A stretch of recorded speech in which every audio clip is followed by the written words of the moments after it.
போகுதுன்னு பார்க்கலாம். எழுப்பி விட்டா இங்க ஒருக்கா படுத்துட்டு இருப்பா. First work energy drink preparation. அந்த எனர்ஜி ட்ரிங்க் என்ன தெரியுமா? ஃபர்ஸ்ட் பாருங்களா, universal star sun good morning சொல்ல வந்துட்டேன். இன்னைக்கு சிம்பிளா தக்காளி பிரியாணி தாங்க பண்ணோம். பிரியாணிக்கு எப்பயுமே சைட் டிஷ் வந்து தயிர் பச்சடி தாங்க. தக்காளி பிரியாணியில் அது கூட நாங்கள் மீல் மேக்கர் போடுவோங்க. நெக்ஸ்ட் ஒர்க் ட்ரெஸ் அயனிங். Monday white dress. அக்ஷய பாத்திரத்துல பாத்திரம் விழுந்தாச்சு. இது நைட்டே விழுந்துருச்சு. இதுக்கப்புறம் பாருங்களேன், நைட்டு தூங்குற வரலாம் அந்த அக்ஷய பாத்திரம் வந்து நம்மளுக்கு கொடுத்துக்கிட்டே இருக்கும். ஸ்நாக்ஸ் எல்லாம் பேக் பண்ணியாச்சு. எங்க ஸ்கூல் எல்லாம் 10 மணிக்கு வச்சா நல்லா இருக்கும்ல, ஜாலியா இருக்கும். நம்மளும் லேட்டா இருந்திருக்கலாம், பிள்ளைங்களும் மெதுவா கிளம்பி போகும். ரொம்ப நாளாவே இந்த மாதிரி யோசிச்சுட்டு இருக்கிறேன் நான்.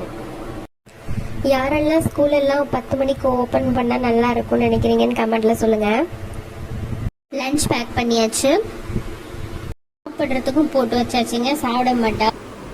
டோராவின் பேக் பேக் ரெடி. எல்லாரும் வீட்லயும் 2 அட்சய பாத்திரம் இருக்கும். ஒன்னு சிங்க், இன்னொன்னு இந்த கூட.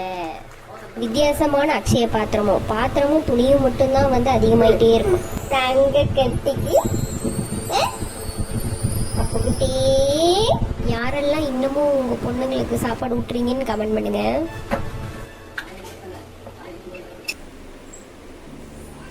Drink ready. காஃபி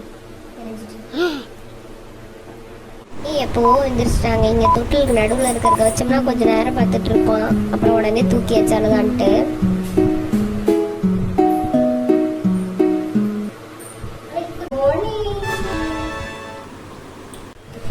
இந்த பாவப்பட்ட பிறவி யாருன்னா இந்த உலகத்துல இந்த 90s கிட்டு தாங்க. ஏன்னா இந்த 90s கிட்டுக்கு பிறந்த குழந்தைங்க இருக்குதுங்களே, அதுங்க பண்ற அட்டகாசத்துக்கு அளவே இல்லை.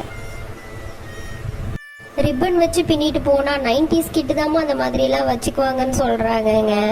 அப்புறம் படிக்கிறதெல்லாம் நோட் பண்ணி பாருங்களேன். நம்மலாம் படிக்கும்போது நம்மளே தானே படித்தோம். ஆனால் இப்போ நம்ம பிள்ளைங்களுக்காக நம்மளே திரும்பி ஃபர்ஸ்ட்லேருந்து உட்காந்து படிக்க வேண்டியதாக இருக்குது. ப்ராஜெக்ட் எல்லாம் பார்த்தீங்கன்னா அவங்களுக்கு கிடையாது, நமக்கு தான் ப்ராஜெக்ட். இதுலேருந்து என்ன தெரியுது, இந்த 90s கிட்டு கஷ்டப்பட்டோம், அப்பையும் படிக்கும்போது கஷ்டப்பட்டோம், பிள்ளைங்களை வளர்க்கும் போது நம்ம தான் கஷ்டப்படுறோம். அக்ரினா கண்டிப்பாக கமெண்ட் பண்ணுங்க. பாதிக்கப்பட்டவங்க எல்லாரும் கமெண்ட் பண்ணுறீங்க. ஸ்கூலுக்கு கிளப்புறதுனாலே ஒரு வார் மாதிரி தாங்க.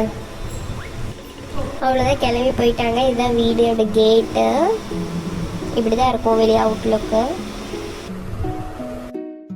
8:10 கிளம்பி போயிடுவாங்க.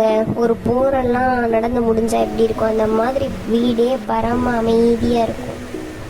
உடனே பால் வாங்கிட்டு வந்துட்டாங்க. இந்த 90s கிட்டுக்கு பிறந்த 2வது கிட்டு இது இன்னும் வளர்ந்து ஸ்கூலுக்கு அனுப்பக்குள்ள இது என்ன அட்டகாசம் பண்ண போதோ தெரியலைங்க. இது இப்பவே அட்டகாசம் பண்ணுது. இதை மேய்க்கிறது தான் நாள் ஃபுல்லாக ஒரு வேலையா இருக்குது. நம்மளாம் குழந்தையா இருக்கும்போது இவ்வளோ குறும்பு பண்ணியிருப்போமாங்க. சமத்தா தானே இருந்திருப்போம், ஒழுங்கா ஸ்கூலுக்கு போயிருப்போம், குழந்தையா இருக்கும்போது அமைதியாக இருந்திருப்போம். ஆனால் இப்போ இருக்கிற குழந்தைங்க மட்டும் அமைதியாகவும் இருக்க மாட்டேங்குது, ஒழுங்காகவும் ஸ்கூல் பழக்க மாட்டேங்குதுங்க, ஹோம்ஒர்க்கும் அதுங்களே பண்ண மாட்டேங்குதுங்க. இது எல்லாம் கூட பரவாயில்லைங்க. எல்லாத்துக்கும் மேலே ஒரு பெரிய தலைவலி சாப்பாடை வாயில போட்டு திணிச்சாதான் உள்ளே போகுது. இப்படி தாங்க மண்டே மார்னிங் ரொட்டீன் எப்போவுமே இருக்கும். இந்த வீடியோ பிடிச்சிருந்தா லைக் பண்ணுங்கள், கமெண்ட் பண்ணுங்கள், ஷேர் பண்ணுங்கள், மறக்காமல் சப்ஸ்கிரைப் பண்ணுங்கள். பாய், தேங்க்ஸ் ஃபார் வாட்சிங்.